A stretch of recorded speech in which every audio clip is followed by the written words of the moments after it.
بسم الله الرحمن الرحيم. In the name of Allah, the most gracious, the most merciful.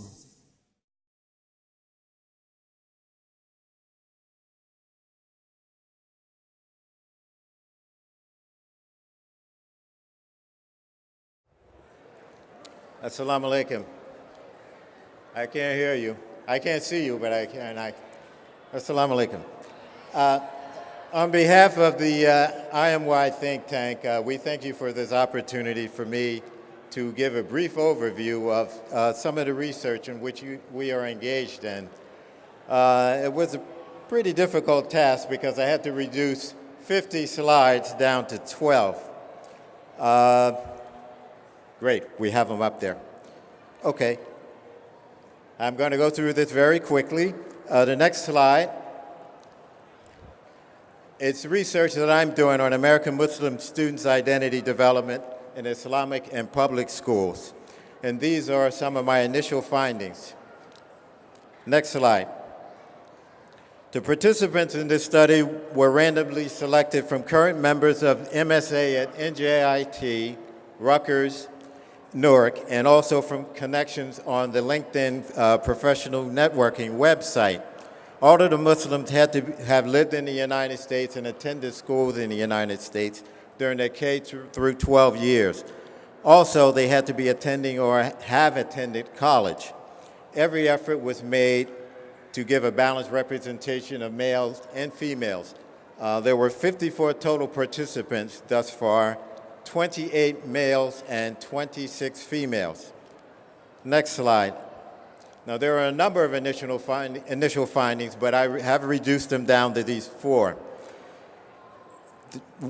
Two interesting ones. The first one, now what I did was look at students who attended all Islamic schools only, students who attended all public schools only, and also students who attended a combination of Islamic and public schools. Among the females who attended both public and Islamic schools, except for only 2 out of the 26, they all attended public school first and then went on to Islamic schools. I found that interesting because among the males, it was the complete opposite. Among the males who attended public and Islamic schools, they all went to Islamic schools first and then went to public schools. So I'll have to look at that more closely as the research goes on to find out why parents send their boys to Islamic schools first and send their girls to public schools first.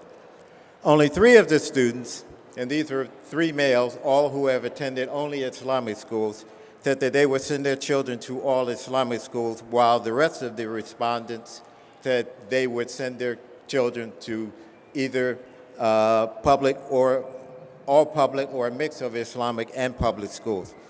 Half of the students say that the Islamic schools made them feel shy or introverted, while interestingly, half of them said the same thing about the public schools.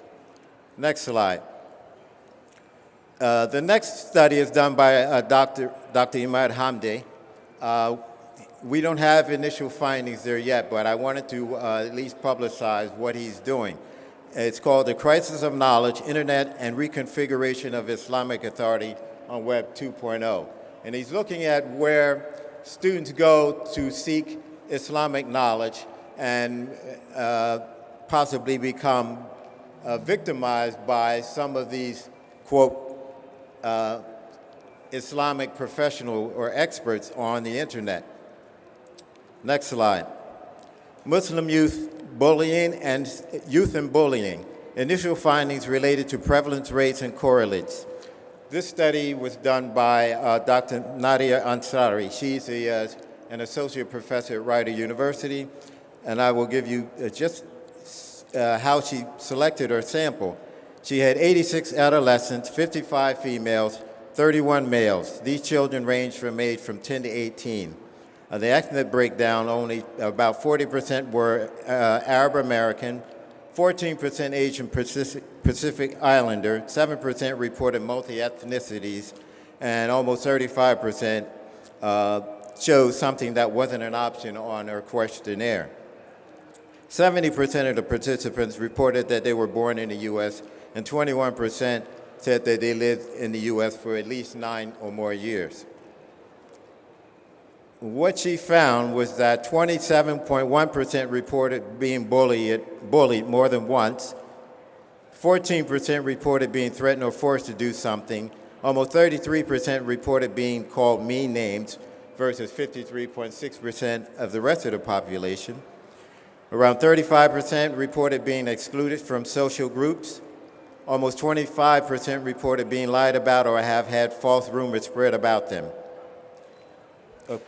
as opposed to 51% of the rest of the population. And around 21% reported being bullied because of their race or color. 10.6% reported being cyberbullied. A number of them reported being afraid of being bullied in the future. One thing that was interesting is that over 25%, 26.6% of these said that they had not told anyone about being bullied. Students tend to internalize that information. The next slide. Muslim American identity, stages of a developmental model. Maham Tariq is doing that study. And she basically developed a model. And the model, the next stage will show the stages of her model. She has 5 stages: identity contentment, identity disorientation, identity crisis, identity awareness, identity fulfillment, and she lists the ranges where those occur, what grades those students are in. And her implications or interventions, or she has 2 questions. What are some implications of this identity model for caregivers and religious leaders? And also, what kind of interventions can be done on an individual and community level to assist Muslim youth as they go through the various identity stages? The next slide, a preliminary analysis of foster care in the Muslim community. Gonna make sure we're getting there, Soha. A preliminary analysis of foster care in the Muslim community by Sister Sabine Qureshi. Next slide. And what she does is she asks certain questions, because a lot of Muslim families do not engage in foster parenting, and there are a number of foster children who certainly need foster homes, including Muslim families, Muslim students.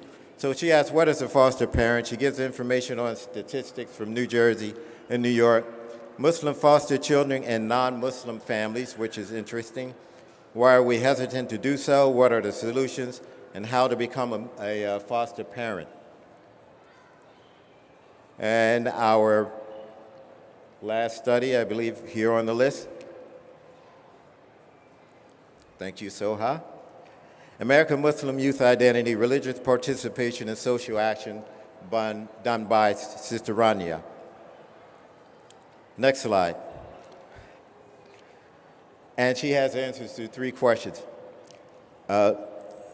And she looked at discrimination and American Muslim AMCSE, American Muslim, what is it? American Muslim, I can't remember exactly what those mean because I cut the slides out, unfortunately. But the greater discrimination is associated with these self-identities.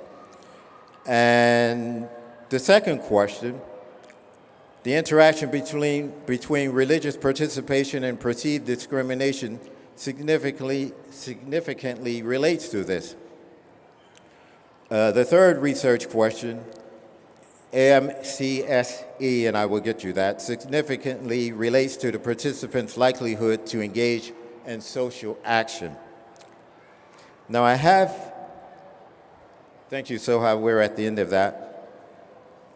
Essentially, Ranya's study measures identity by looking at students' collective self-esteem.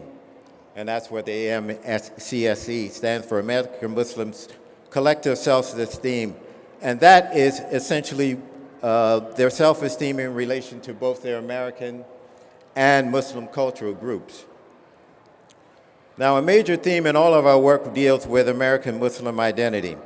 I've spent about 30 years myself in higher education focusing on helping to shape the identities of college students. But I also have the unique experience of having taught in preschool, elementary, college students, and I've also counseled students in a residential treatment facility for emotionally disturbed teenagers. And one thing that I have found is that many parents have no real idea of who their children are. And I've heard all kinds of stories. I've listened to many khutbahs delivered from brothers who also counsel young people, including my own colleague here, Dr. Hamdi. And they also can tell you that parents are oblivious to what's going on in their children's lives, who their real identities are outside the view of their parents. Understanding how young people shape their identities, that is, who they see themselves outside the home in the company of their peers, is very important. We say that we know our children, but we need to also realize this: our parents know us too. Now, I've talked to students who say that they know, and this is pretty sad, I've talked to students who say that they know their parents better than their parents know them. They know what behaviors will please their parents, and they know what to avoid in their presence. But we too often are not aware of our children's inner struggles. So their self-identities will, for instance, determine whether they become vulnerable, say, to all the misinformation on the internet, as Dr. Hamdi has studied, or if they allow themselves to be bullied or become a bully, as Dr. Ansari has studied, or how students develop their collective self-esteem, as Sister Ramya has put in her study. So inshallah, we'll have more detailed information for all of these studies on the IamY website, and we look forward to presenting updates in more detail in other forums in the future, inshallah, and this will allow the opportunity for questions. Again, we thank you for your time and indulgence. Assalamu alaikum.